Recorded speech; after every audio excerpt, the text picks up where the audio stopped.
Good evening, sports fans, and welcome to another exciting episode of Cam Talk Sports. I'm your host, Cameron Gooseby, and today I will be talking about my NBA Finals Game 2 prediction between the Eastern Conference champions in the Milwaukee Bucks taking on the Western Conference champion in the Phoenix Suns. Last game, the Suns defeated the Bucks by a final score of 118 to 105, and honestly, it looked like both teams did not belong on the same court together.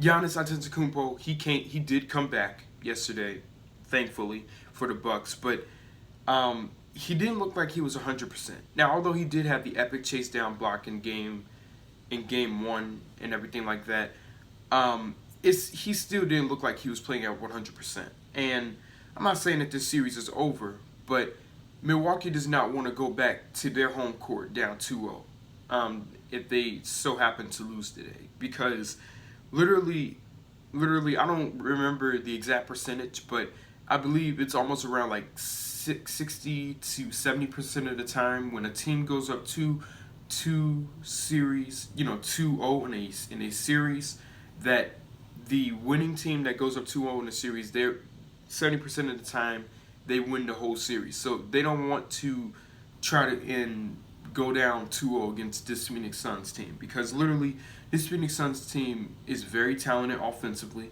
I did say they could put up around 120 points, and they put up 118. To read off some stats, think about this. Jay Crowder of the Suns yesterday, he struggled. Didn't even hit a field goal. He only hit one free throw. He split 2 free throws, as a matter of fact. He only had 1 point, but he also contributed with 9 rebounds, a few steals, and he was playing great defense. But when Jay Crowder is hitting his shot, literally the Phoenix Suns, they're a pretty hard team to beat. And as a matter of fact, like I said, there was some more help for the Phoenix Suns, in my opinion. Like Mikal Bridges, he had 14 points starting yesterday. DeAndre Ayton had a monstrous double-double with 22 points and 19 rebounds. He was doing his job on Tuesday. Devin Booker, finals debut, had 27 points, 6 assists. He was scoring and distributing. And when you see Devin Booker scoring and distributing like that at a high level, then this team is really hard to beat. And then last but not least in the starting lineup, Chris Paul, finals debut, great point guard, in my opinion, one of the top five point guards in NBA history. This guy in his finals debut had 32 points, 9 assists, 4 rebounds. He was doing his job defensively, doing his job offensively, distributing the ball, hitting three-point shots, hitting sidestep shots, hitting mid-range shots, driving to the hoop. He was doing everything he could offensively to help them win the game. And in turn, they won the game, in my opinion, all because of Chris Paul. Chris Paul, with his veteran leadership, helped and willed the Suns to a game 1 victory. Then, next thing you know, what I also covered on Tuesday, I said that literally the Bucks would have to score a lot of bench points in order to keep up with the Phoenix Suns.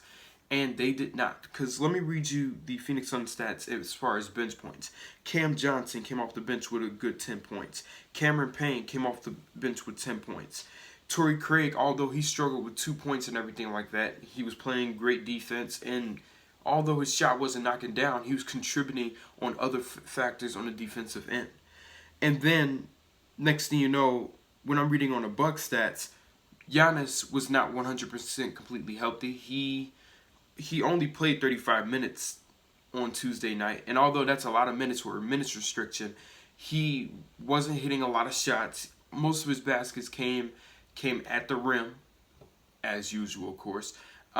He did not shoot the 3-ball very well. Literally, Giannis he simply didn't have his greatest game. His free throw, he did not hit a lot of free throws. He was just not hitting any jump shots. And when you don't hit jump shots and you need to win ball games, then that's a problem. And that shows that Giannis still needs to work on having a consistent jump shot. Now, as far as the stats yesterday, of course, he had the 20 points, he had the 17 rebounds. But all I'm going to say is this. PJ Tucker needs to step up, in my opinion. He only had 7 points and he's a starter on the Milwaukee Bucks, and you only have 7 points. Like that's not good enough for an NBA Finals level. Brook Lopez, although he has 17 points, I expect him to go in the paint a little bit more often. I felt like he was shooting far too many jump shots. I felt he was shooting too many threes, and it really cost him because although he had 3 triples on Tuesday, Brook Lopez. Let me just tell you this: Brook Lopez, he is 7'0". He is around 265 pounds. Brook Lopez is supposed to be banging down low, getting rebounds. DeAndre Ayton had 19 rebounds. And literally, if Brook Lopez, watch this. If Brook Lopez is only getting 6 rebounds, in my opinion, if I'm Brook Lopez, I'm going to be taking that personally that DeAndre Ayton got almost 20 rebounds on me. Literally, Brook Lopez back in his prime in Brooklyn, back in his prime and everything like that, he was literally doing his job, getting rebounds, getting offensive rebounds, defensive rebounds. Although he wasn't averaging a double-double in Brooklyn, he was getting rebounds. But these averages of 4 rebounds per game in the playoffs is piss poor for a big man. Like, literally, I think Brook Lopez, he needs to focus on rebounding the ball more and being in the paint more. Because really, in my opinion, the other thing that screwed the Bucks over was all these little mid-range shots that Devin Booker and Chris Paul were taking. Because all these mid-range shots they were taking, they were over Brook Lopez. Like I said, Brook Lopez, he is really slow. He's not the center who you want to be on a perimeter. He's a center that you need to put down in the paint with the other big men so he can be protecting the basket. That's the only way that he should be defending Chris Paul or Devin Booker. It's not an acceptable thing to put a guy like Brook Lopez on Chris Paul because that's easy money every time for Chris Paul. He's quicker than Brook Lopez. He has one of the smoothest mid-range jumpers in the game, and that's the same thing that goes for Devin Booker. If they call an ISO on Brook Lopez, he is screwed, and that's not how the Bucks should be trying to defend these little point guards and shooting guards that the Phoenix Suns have. But next, Chris Middleton, he had the best game out of the Bucks on Tuesday. He had the 29.7 rebounds, 4 assists, but Chris Middleton cannot be the only one that's scoring 30 points. Jrue Holiday has to step up again. Like Jrue Holiday, he had a really good series in Atlanta or versus Atlanta. He averaged 26 points against Atlanta in the Eastern Conference Finals.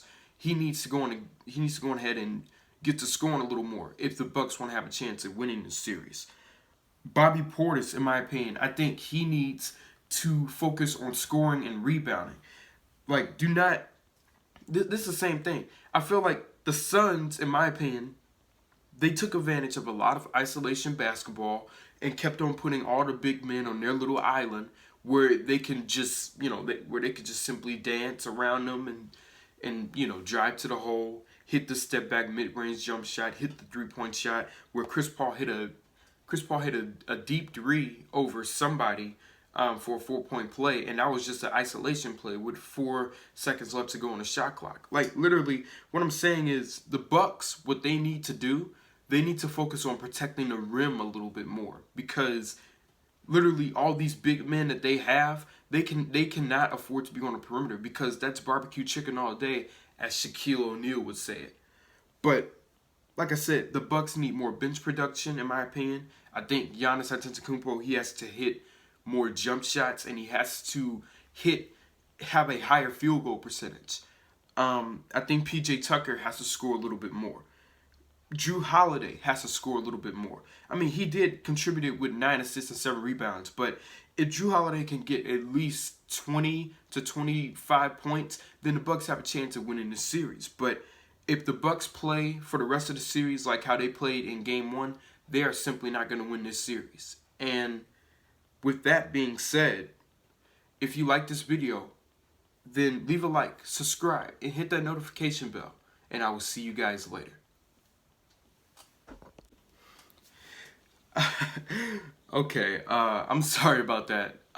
Made a mistake. We all make mistakes, but Um, before you go on ahead and leave a like, subscribe, leave a comment about the prediction video and everything like that.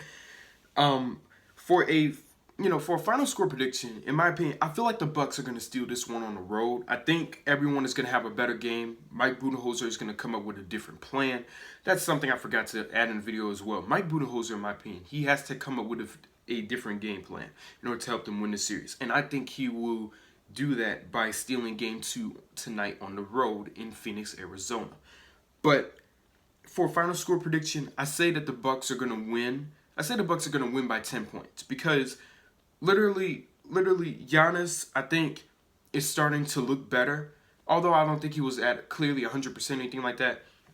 Like, you saw glimpses of what the MVP, what the former MVP of the league could do and stuff like that. And like I said, I think the Bucks are going to win just because they got Giannis in the game and at a more 100% level. And I think guys are going to start hitting their shots. So Drew Holiday, Bobby Portis, PJ Tucker, I think they're going to start hitting their shots. And I think the Bucks have a good chance of winning game 2 and stealing this on the road. So for a final score, I have the Suns.